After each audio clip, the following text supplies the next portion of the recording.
My name is Lara, I am 26 years old, and I work as a programmer at a tech company whose software powers some of the biggest and most recognizable names in the industry, household names even to those who have hardly ever thought about the lines of code that power their smartphones, banking apps, or airline reservation systems. I am really good at what I do, so good that my colleagues, the few who know me better than through corporate email, call me an algorithmic genius, a person who can unfold the architecture of a complex solution literally on a paper napkin in a coffee shop around the corner after a second espresso in a row, and all this despite the fact that I do not officially hold any management position and prefer to remain in the shadows, giving priority to the purity and elegance of code over status. But only my friends knew about all this. A handful of people with whom I had become close over the years, including at university and at my first jobs, where, between sleepless nights, bugs and deadlines, we managed to share not only projects, but also revelations, worries, and rare joys. My family is a different matter, they didn't care about my life, we didn't talk for 8 years, not a single call,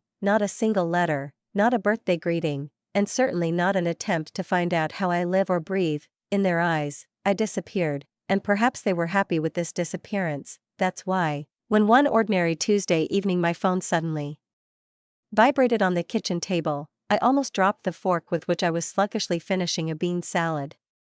And before we continue, write in the comments from which city you are watching this video. Enjoy.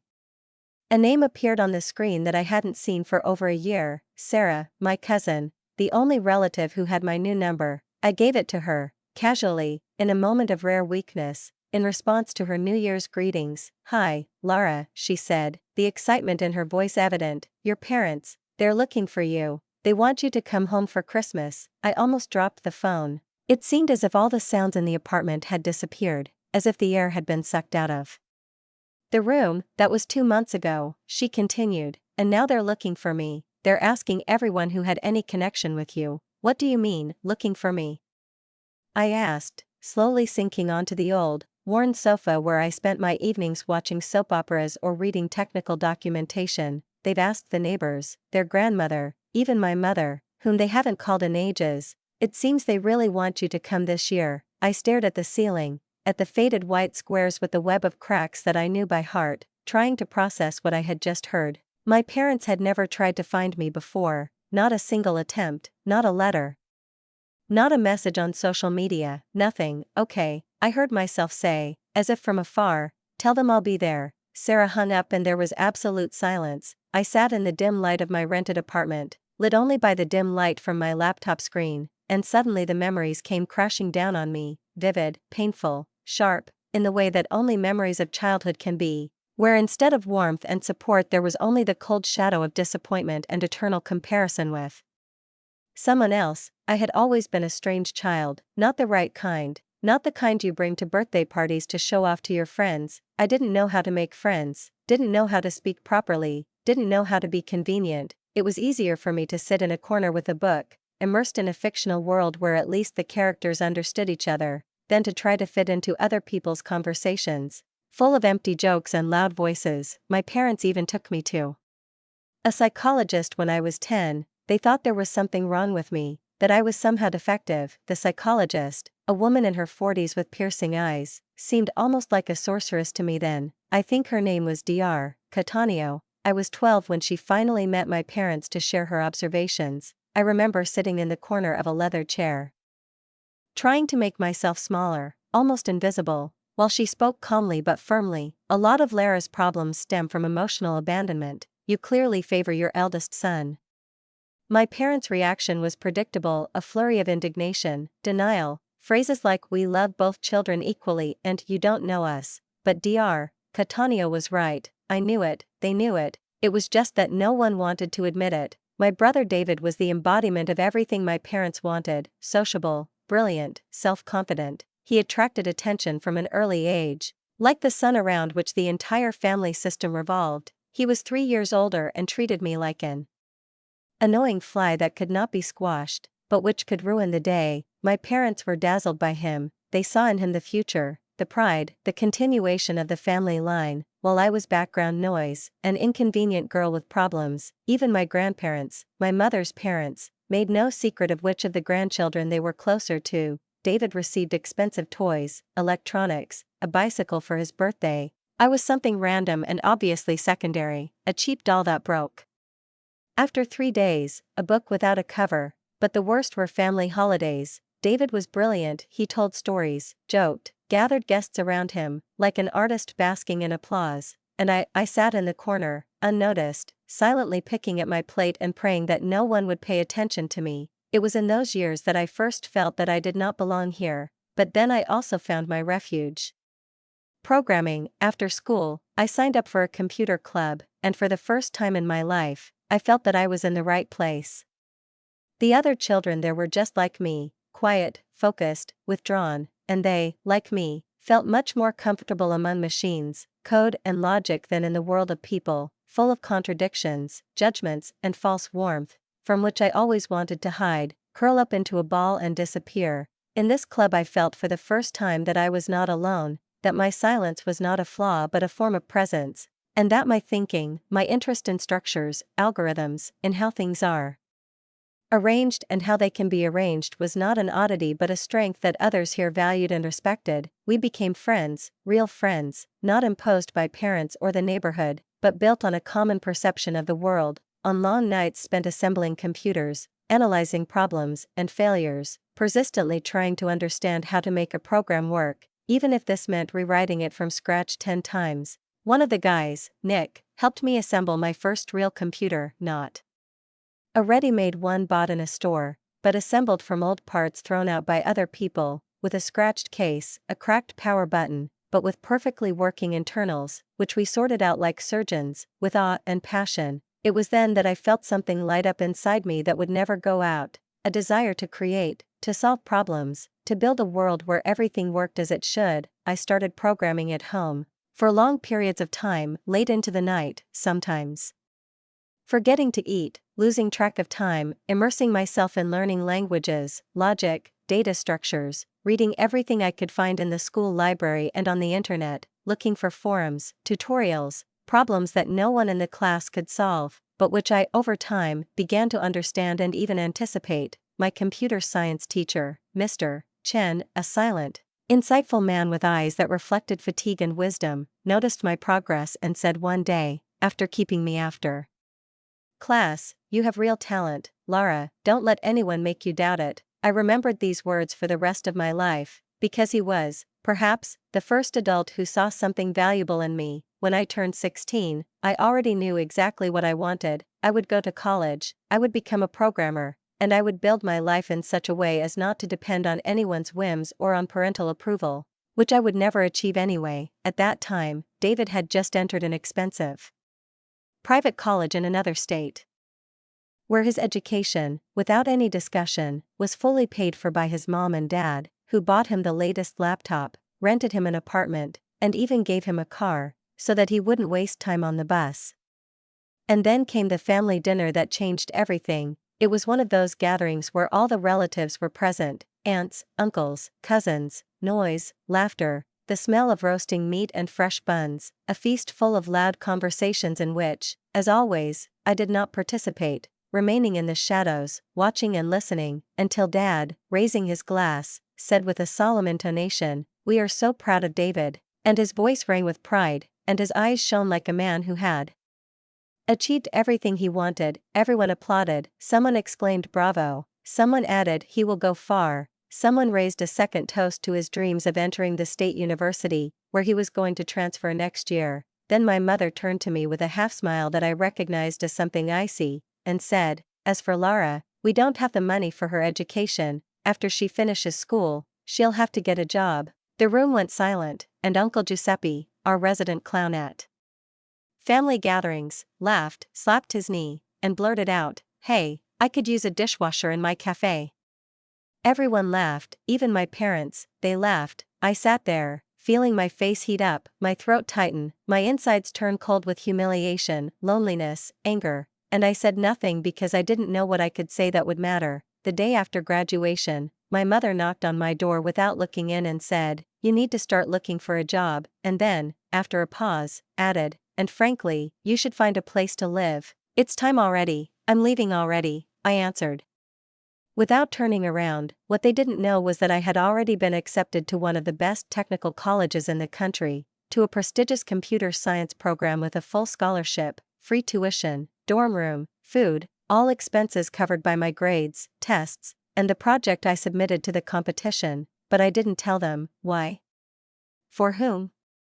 I packed my things, some clothes, books, a laptop, and stayed for a few weeks with my friend Wanda, the same one I met at the club and who always supported me even when I didn't believe in myself. I got a job at a local cafe, but not with Uncle Giuseppe, never, ever. I saved up some money, bought tickets, and moved to another state. I studied with full dedication in college, years of hard work, sleepless nights, dozens of projects, hundreds of tasks, thousands of lines of code. I graduated with honors, almost immediately. I was invited to work at a tech company, first an internship, then a full-time job. I quickly began to advance. I took on complex projects, proved that I could do it, received trust and recognition. The salary was higher than I could have dreamed of, and now, 4 years later, I was one of the leading programmers of the company working with the largest clients. My salary, bonuses, all this seemed like a fairy tale compared to where I started, and now, I had to go back to a house where I was never expected. 2 weeks flew by. I completed a large-scale system integration project, which we sold to one of the tech giants. The company received millions, and my bonus was enough to buy an apartment. I called a realtor. A few days later, she found me the perfect option: 2 bedrooms, a modern kitchen, a quiet area, freshly renovated. I became a homeowner at 26. 2 weeks before Christmas, I threw a small housewarming party. Only true friends, only those who knew me and were there for me. We sat in my bright living room, eating takeout, laughing, raising glasses. Wanda said, looking at me with pride, to Lara, who proved them wrong. We clinked glasses, and I smiled, because I knew that in a week I would see my family again, but this time it would be different. I was not that girl anymore. I knew who I was, and my worth. The week before Christmas, I took the day off from work and packed, carefully wrapping each gift, a small gesture, nothing flashy, nothing expensive or luxurious.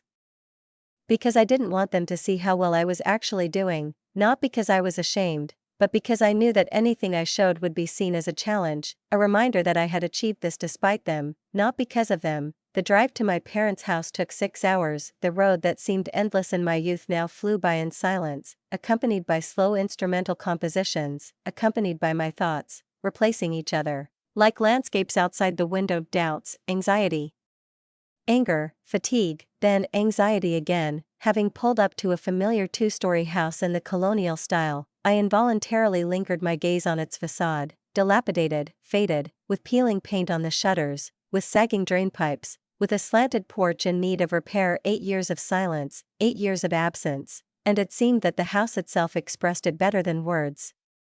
I parked the car, took out my suitcase and gift bags, my fingers shaking as I pressed the doorbell, as if over the years I had forgotten how to be a daughter, and behind the door were those who had once abandoned that role. Footsteps approaching from the inside echoed in my ears, and suddenly the door swung open. My mother stood there, squinting at my face, as if trying to reconcile memory with reality, and finally, recognizing, she whispered, almost frightened, "Lara. My God, is it really you?" She hugged me hesitantly, hard and awkward, as if she were touching someone she already thought dead. "You look different," she added, as if it were a reproach. I walked in and was immediately hit by the smell of childhood, a mixture of old carpet, my mother's perfume and damp wood, a smell that was unmistakable, alive and suffocating at the same time. Relatives were sitting in the living room, and as soon as I crossed the threshold, the conversations died down. Glances slid over me as if I were a ghost. "Look who decided to show up," someone whispered. "Is she in her pajamas?" Another voice murmured, and I glanced at myself. Designer jeans, a simple, laconic black sweater, discreet but expensive. To them, I must have looked like a person who had forgotten what decency looks like. Mom led me into the room. "Guys, Lara is here," she announced, as if introducing a guest from the outside, not her daughter. In response, polite smiles, routine nods, not a drop of real warmth. Nothing had changed. Then a voice came from the kitchen that I recognized immediately, David's. Well, look what the cat brought in." He appeared in the doorway, hugging a woman, pregnant, with impeccable makeup and a welcoming smile. "This is Caprice, my wife. he introduced proudly, and this, he patted her belly, will be your niece, or nephew, we'll see. Congratulations, I replied, trying to save face. David looked me up and down. So, what do you do these days? Still hiding in corners, avoiding people? His voice was laced with the same condescending mockery he'd used as a child. Several of the relatives chuckled, as if given permission to be cruel. I work in tech, I replied calmly. A techie, huh? Like, fixing computers? In tech support? He turned to Caprice. Lara was always so uncommunicative, probably works in the basement somewhere. I just nodded, something like that. Mom, clapping her hands, announced, dinner will be ready soon. Lara, why don't you put your things away? David is using your old room as an office now, so you'll be sleeping on the couch. Of course, on the couch. Of course I will. The whole evening passed in the same spirit. Someone remarked with a wry smile how I had changed. You wouldn't recognize me. Someone, like Aunt Inez, pressed me to the punch and sweetly announced, your brother is starting a business, a real entrepreneur. And what do you do? I write code, I answered. She grimaced, as if I had said that I cleaned toilets. Well, someone has to do that boring work, I guess. Uncle Giuseppe, wearing a signature apron with the cafe logo, sat down next to me while I was preparing dinner. You know, my restaurant still has a job opening for a dishwasher. The pay is small, but fair. Thank you, but I can handle it, I replied. At dinner, I was seated at the far end of the table, almost in the kitchen, next to the dishwasher, where the smell of grease and overcooked onions wafted. David sat in the center, like a king illuminated by the light of the chandelier, telling everyone about his new business project. This will revolutionize the industry, he said. We just need a little startup capital, and we'll be off and running. How much do you need?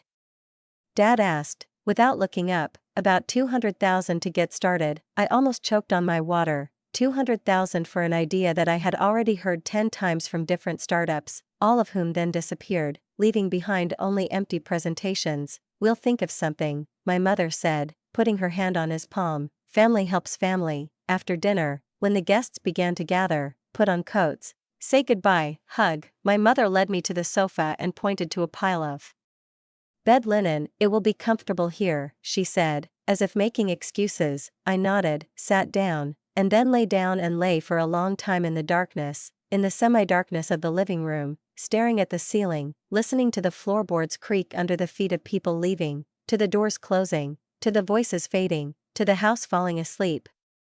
Christmas morning arrived, and as if on cue, David and Caprice came rattling down the creaking stairs, laughing loudly and clattering, waving their arms and chatting with the kind of joy and lightheartedness that seemed to never leave their lives. Even when everything was collapsing around them, Mom was already bustling about in the kitchen, pouring coffee into chipped Christmas mugs with reindeer on them, and Dad, in a threadbare dressing gown, was sitting at the table reading the newspaper.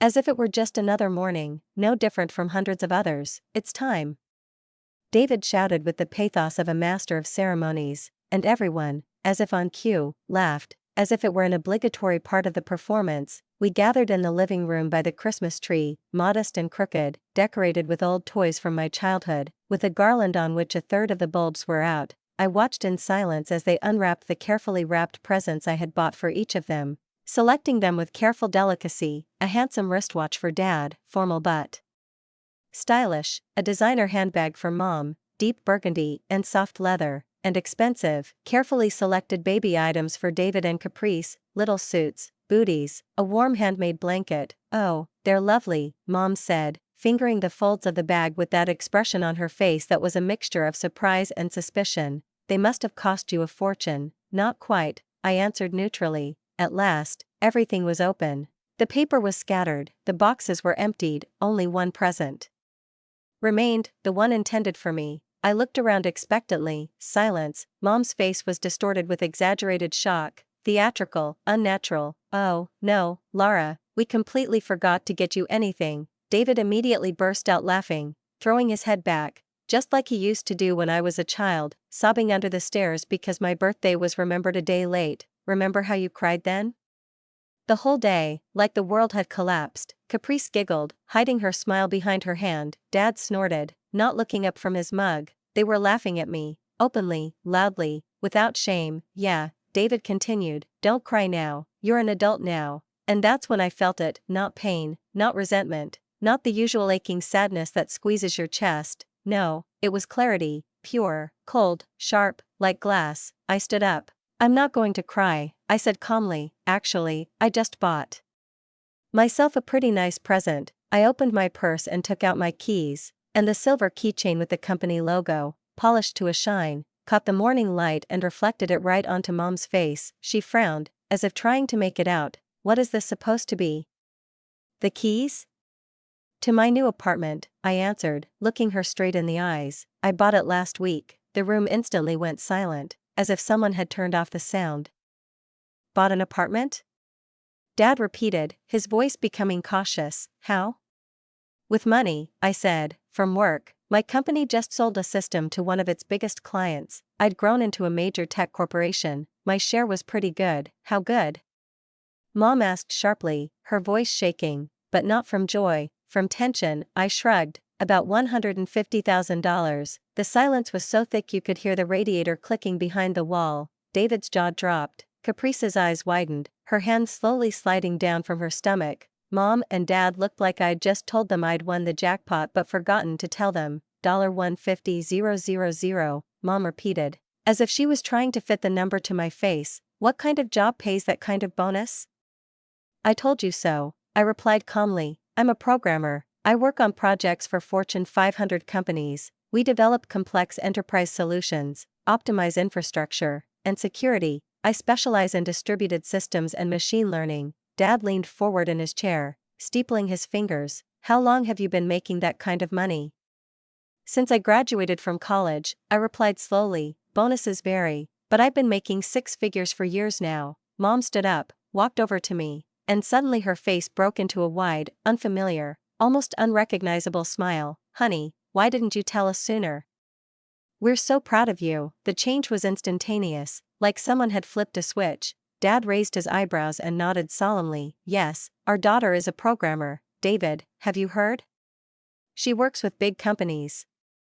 David looked at me as if he was just now truly seeing me. Caprice tugged at his sleeve, whispered something, and he looked away, but his face was tense, as if he were swallowing a lump.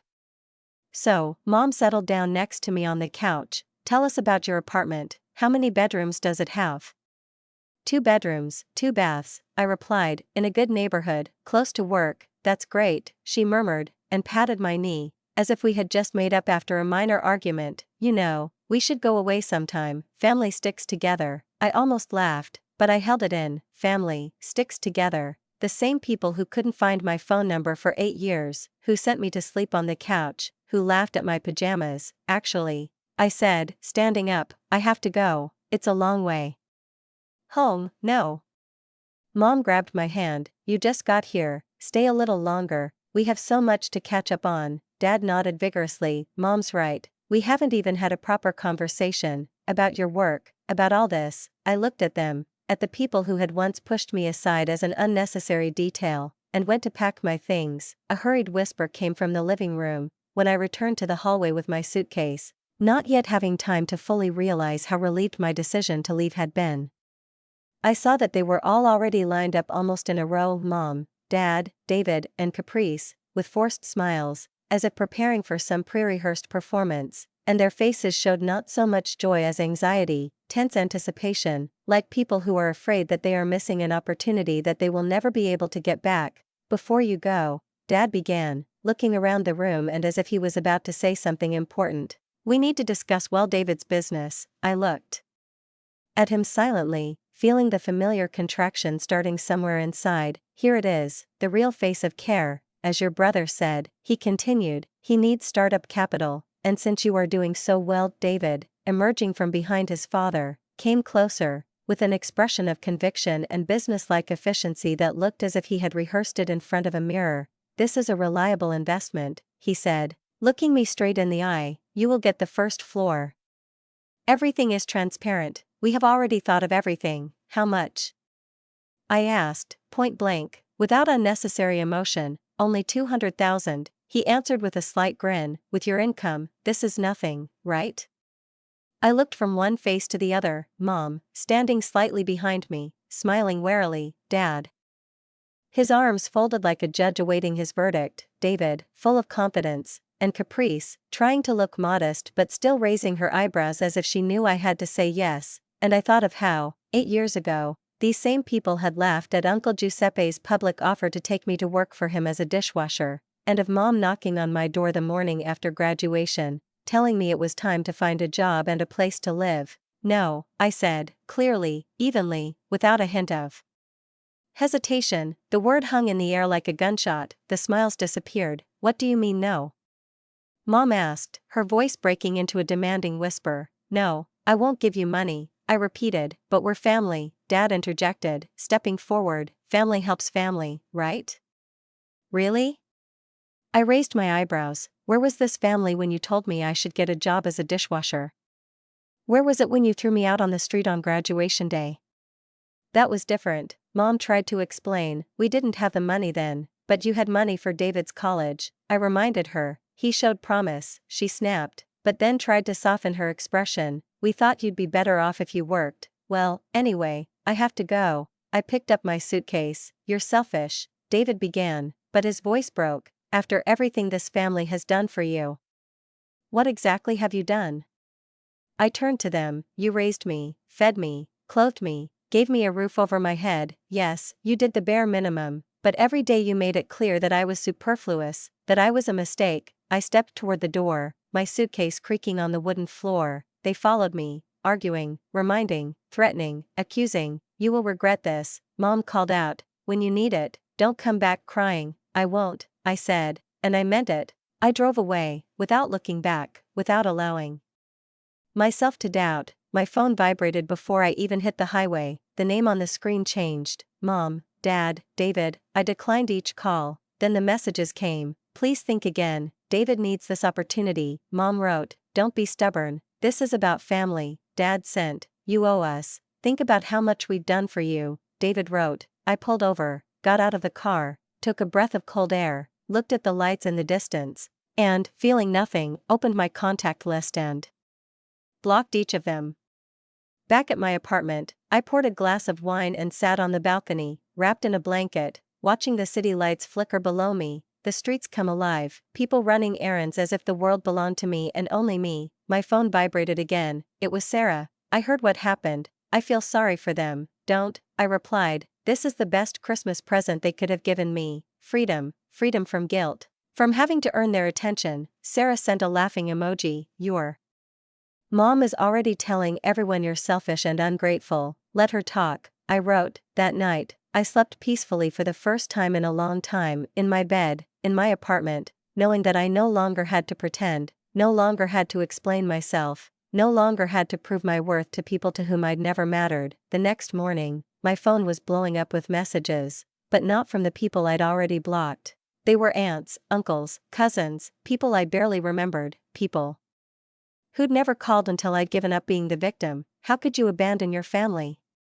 David's building a business, you have to help. We always knew you were selfish. I silently blocked them all, one by one, without flinching, except Sarah. She called that afternoon. Oh, my God, Lara, the whole family is going crazy. Mom's called everyone. She says you're rich and don't want to help David. She's great, I replied. She tells it all in her own way. They say you've forgotten where you came from. Of course you have, I sighed. And it's the best choice I've ever made. I'm proud of you, Sarah said quietly. Whatever the case, you did the right thing. You're the only one I want to connect with, I told her. Can you really live with shutting everyone else out? She asked. Sarah, I shut them out 8 years ago. Everything that's happened is just confirmation. That night, I met up with friends at our regular wine bar, a cozy place with soft lighting and deep armchairs and an atmosphere where you can breathe deeply without looking back, without flinching at memories, without pretending to be someone they wanted you to be. I told them everything. From the first minute I walked through the door of my parents' house to the last word I said before I slammed the door of my car, and each line was not bitter but cathartic, as if the words were washing out something I'd carried inside for too long. Thank goodness, Wanda said, holding her glass by the stem as if she were about to make a toast. They sound so damn poisonous. Will you miss them? One of my friends asked carefully, his eyes soft but his voice genuinely interested. I thought about it, for the first time in a long time, really thinking about it. Not out of guilt or fear but just serious. You. No, I said, I don't think I will. I think I've been mourning the family I never had for years. That's where it ends. I raised my glass. To the chosen family. To the chosen family, they echoed, the glass clinking softly as our glasses touched. My phone vibrated on the table, and I glanced at the screen to see an unfamiliar number. I had no doubt who it was. I knew they were looking for new ways to break through the wall I had built between me and their world, trying to cajole, pressure, manipulate, pity, anything to get me back under control. I turned the volume down and said nothing, just smiled at my friends, the people who knew who I was and loved me not for who I should have been, but for who I had become. 6 months had passed since that day, which on my internal calendar was now marked not as Christmas, but as the beginning of a new life, and I could say with complete certainty, my life had never been better. Summer had come into its own, the city was flooded with light. The air was warm and filled with the smells of linden trees and fresh asphalt, and I sat on the balcony of my apartment, hugging a warm cup of coffee, and watched as the city below woke up, as people opened their windows, walked their dogs, rode their bicycles, as the world continued to live, not demanding anything from me except my presence. The last 6 months had been like emerging from a fog, a thick, sticky fog that I didn't even realize I was in until I came out of it. Sarah called about once a week, not because I asked, but because she knew that if something really important happened, I would want to know. Most of the time it was small, unremarkable news: someone got divorced, someone changed jobs, someone moved away, but she would talk with particular drama about David, Caprice, and our parents, as if they were characters in a long-running play in which no one believed in the script anymore. The last time we talked, she told me that David and Caprice had a daughter. They named her Madison. That's good, I said, and I meant it. I hoped that this little girl would have a better childhood than I had. According to Sarah, David and Caprice were still living with my parents. His big entrepreneurial dream, the one for which he asked me for $200,000, did not come true, and I must admit, this did not surprise me. He continued to talk about his ideas at family gatherings, but increasingly, as Sarah said, these monologues ended in silence or polite nods. Even his most ardent supporters began to ask questions: where is the result? Where is the forward movement? Meanwhile, real changes were happening in my life. About 3 months after Christmas, in an ordinary coffee shop near the office, I met Nathan. He was a graphic designer, and in his calm eyes, in the way he asked, listened, how he did not interrupt, I felt that rare form of understanding that does not require words. He understood my work, not from a technical side, but from a human side. Knew what it was like to be a woman in an industry full of pressure and expectations. Knew what it was like to leave a toxic family behind you, because he himself had been through something similar. We took our time. We talked, we laughed, we were just there. Work was going great, too. I'd been promoted to lead architect on the AI integration project. My salary had gone up, yes, but what mattered to me was that I was leading a team, making decisions, creating, not in a vacuum, but in a living, complex, growing process. My boss valued me, my colleagues respected me. I felt like I was creating something meaningful. Sometimes I'd have the urge to tell my parents about all this, about Nathan, about the project, about the patents I'd filed, but when I remembered how they'd laughed when Uncle Giuseppe offered me a job washing dishes, the urge would fade. The last serious attempt to connect on their part had been about a month ago. David had somehow gotten hold of my new number and called me directly. "Hi, sis," he said, and I could hear him trying to sound casual, as if that scene at the door had never happened between us. I thought maybe we should catch up. What do you want, David? I asked bluntly. He cleared his throat, and his voice changed slightly. Look, I know things were rough over Christmas, but we're a family. Madison would love to meet her aunt. Are you saying your daughter needs a rich aunt? It's not, well, it's just that things are tough right now. Caprice isn't working, she's a kid, my parents' house is falling apart, they need repairs, and they don't have the money. Even a small loan would help. You have no idea how much. It doesn't matter, I said. The answer is still no. He paused, and then exploded. He called me greedy, heartless, selfish, that I had betrayed the family, that I was ungrateful. I listened as long as I could, then I just hung up and, without hesitation, blocked the number. Here is the 7th part of the story, written in literary language, with a logical continuation and strict adherence to all requirements, including the volume of 3,000 characters without spaces. the irony did not escape me. It was subtle, stinging, like a slap on the forehead, and therefore especially noticeable. I, who grew up in a house where every look reminded me of my unsuitability, where disappointment was read behind every phrase, I, the one who for years thought that something was wrong with me, was now sitting in an apartment that I bought myself, with a job that I adored, with friends who sincerely appreciated me, with a man who saw me as I was and accepted me without conditions and expectations, and this was not just a victory, not just a refutation of all the predictions that I would become nothing, it was a soft, deep triumph, not screaming, but calm, in which there was no place for revenge, only liberation, everything my family said I could never have, because I was too weird, too withdrawn, too cold. I now had it, not just in a physical sense, but as part of my identity, as proof that they were wrong.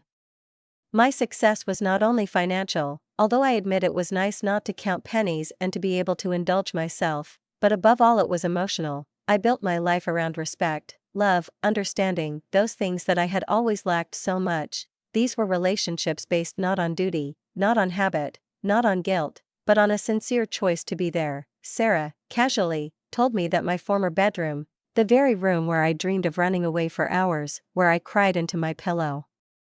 After yet another remark, David was now turning into a nursery for Madison. I listened and unexpectedly felt not a stab of pain, as I expected, but only a light, almost indifferent tingling, as if something old, long dead, had finally and irrevocably disappeared. This room had never been mine, just as that house had never been my home. My real home was here, where I picked out every poster on the wall, every pillow, where friends gathered for spontaneous dinners and movie nights, where Nathan and I spent Sunday mornings idly rewriting code and arguing about syntax.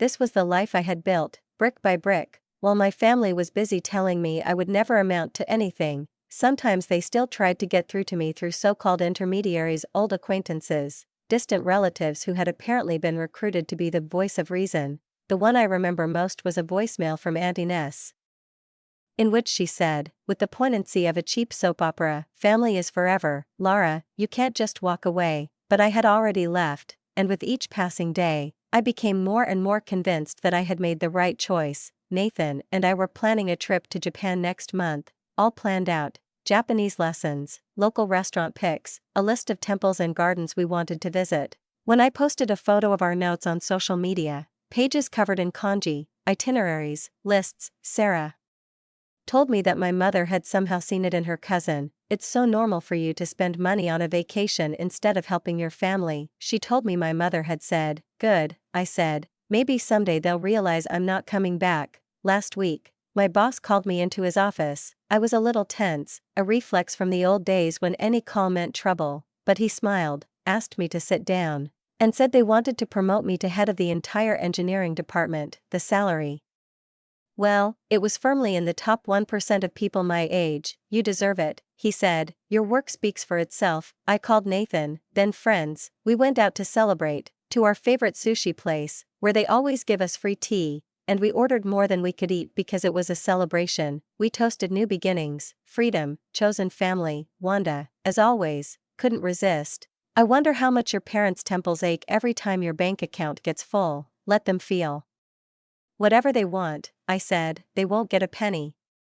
That evening, back home, Nathan and I sat on the balcony, looking out over the city, and he pulled out a bottle of champagne to celebrate his promotion in a more intimate setting. "You know what I like about us," he said, looking up at the sky, "we're building something real, not fantasies, not promises, not illusions, real life, and not just dreaming about it, like my brother." I chuckled. "Speaking of building," I added, "I'm thinking about buying a house, a garden, maybe an office somewhere close to a park. The main thing is that the internet is fast," he said, "otherwise our coding sessions are doomed." We clinked glasses and started discussing neighborhoods, floor plans, even the idea of getting a dog. This was exactly the kind of future I couldn't even imagine before, with people who truly love, with a life in which I'm not the odd one out, not the wrong one, not the second one. My phone vibrated. It was a text from Sarah. "Your mom keeps telling everyone you're probably a drug dealer. How else would you have so much money if you weren't willing to help your family?"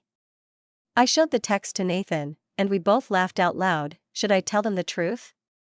I asked. That I just worked hard, while they played favorites and told me who I shouldn't be. Why, he shrugged, they believe what's convenient for them, they always will. He was right. My family had long ago made up their own story about me, the weird kid, the antisocial daughter, the selfish sister. The truth didn't fit their picture, so they rejected it, but now I had my own story. A story in which that weird girl became a respected engineer, where the withdrawn daughter found her people.